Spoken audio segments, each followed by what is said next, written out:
No? Remember, merong tamang pagdisiplin sa tao. Okay? No? Hindi masama dimisiplina, lalo na kung ang anak mo gusto mong disiplinahin para lang mapaigi siya. Kasi remember, tayo nag-i-introduce sa kanila sa society, no?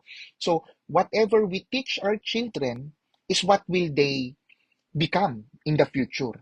But remember, kung ano man ang disiplinang gawin natin sa bata, yung way natin na pagdidisiplina on how we address these issues, malaki ang magiging impact niyan sa bata pag lumaki na, especially sa kanilang emotional and stress level.